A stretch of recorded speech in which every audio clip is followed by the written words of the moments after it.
আসসালামু আলাইকুম এভরিওয়ান, সবাই কেমন আছেন? আমি Anabia and welcome to recipe by Anabia.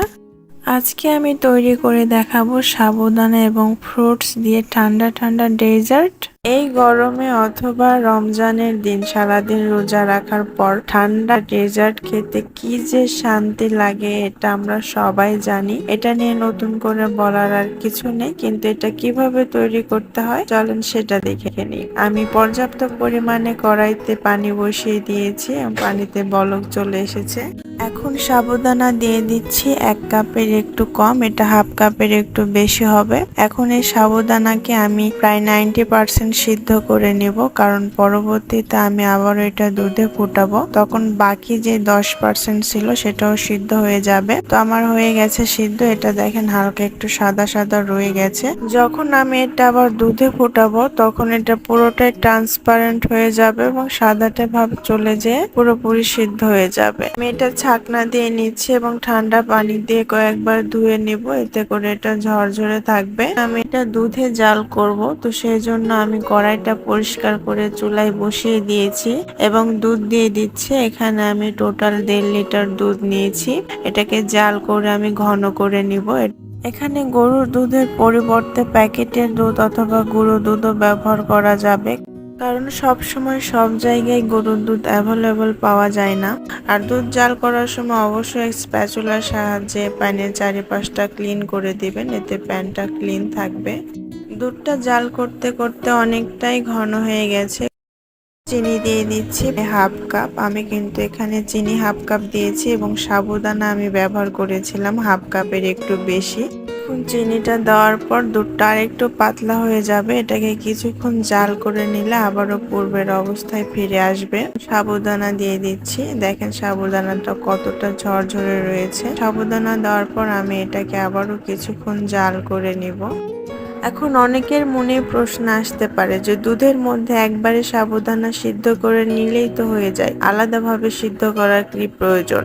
আলাদাভাবে সিদ্ধ করার কারণটা হচ্ছে, আপনি যদি একবারে দুধের মধ্যে সাবুদানা দিয়ে সিদ্ধ করে নেন তাহলে দুধটা অনেকটাই আঠালো হয়ে যাবে এবং সাবুদানাগুলো দুধের মধ্যে ঝরঝরে অবস্থায় আর থাকবে না। যখন আমরা এটা পানিতে সিদ্ধ করি, আপনারা হয়তো লক্ষ্য করলে বুঝতে পারবেন পানিটা কিন্তু অনেকটাই ঘন এবং আঠালো হয়ে যায়, কারণ সাবুদানা সিদ্ধ করার সময় সাবুদানা থেকে এক আঠালো ভাব বের হয় যেটা পানির মধ্যে চলে আসে। যখন আমরা এটা দুধে সিদ্ধ করব তখন কিন্তু দুধের মধ্যে আঠালো ভাবটা চলে আসবে এবং সাবুদানাটা আর ঝরঝরে অবস্থায় থাকবে না। তো সেই জন্য আমরা এটাকে আলাদাভাবে সিদ্ধ করে নিয়েছি। এখন দেখিয়ে দিচ্ছি এটার ঘনত্বটা কেমন হয়েছে। দেখেন এটা কিন্তু ঠান্ডা হওয়ার পর আরো ঘন হয়ে যাবে। ঠিক এই পর্যায়ে যখন চলে আসবে তখনই চুলাটা বন্ধ করে দিতে হবে। এর থেকে বেশি ঘন করতে যাবেন না, তাহলে ঠান্ডা হওয়ার পর কিন্তু এটা জমে যাবে। এখন চুলাটা বন্ধ করে নর্মাল তাপমাত্রায় রেখে আমি এটাকে ঠান্ডা করে নিব। এটা যখন পুরোপুরি ঠান্ডা হয়ে যাবে তখন আমি এটা নর্মাল ফ্রিজে রেখে দিব।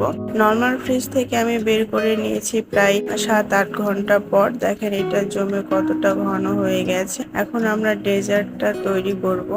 এখানে আমি যে পরিমাণ সাবুদানা অর্থাৎ হাফ কাপের একটু বেশি ব্যবহার করেছি, এই পরিমাণ সাবুদানা দিয়ে আপনারা অনায়াসে 5 থেকে 6 জনকে সার্ভ করতে পারবেন। তো ডেজার্টটা তৈরি করার জন্য প্রথমেই আমি একটা বাটি নিয়ে নিয়েছি। আমি আপনাদেরকে অল্প করে করে দেখাচ্ছি। এখানে আমি 1 চামচ খেজুর দিয়ে দিলাম, এটা আমি কুচি করে কেটে নিয়েছি। 2 টেবিল চামচের মতো আমি আঙ্গুর ফল দিয়ে দিলাম, এটাও আমি কেটে নিয়েছি। এখন কলা দিয়ে দিব উঁচু করে 1 টেবিল চামচ। এখানে ফলের কোনো ধরা বাঁধা নিয়ম নেই, আপনারা আপনাদের পছন্দ মতো এখানে ফল ব্যবহার করতে পারবেন এবং ফলের পরিমাণে বেশি দিলেও কোনো সমস্যা নেই।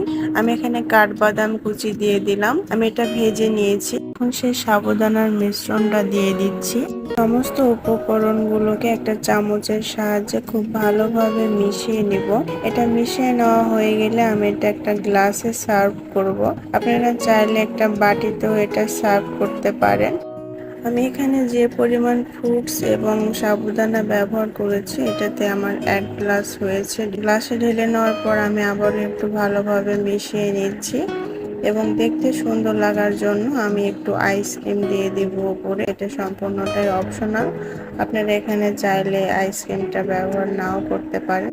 এখন আরেকটু সুন্দর লাগার জন্য আমি এখানে চকলেট গানাশ দিয়ে দিচ্ছি, কিছু বাদাম কুচি দিয়ে দিলাম। এখন খেজুর, কলা এবং আঙুর ফল দেওয়ার পর আমি এটা সার্ভ করব। এবং এটা সার্ভ করার আগে অবশ্যই ফ্রিজে রেখে একদম ঠান্ডা করে নেবেন, তাহলে কিন্তু এটা খেতে ভালো লাগবে।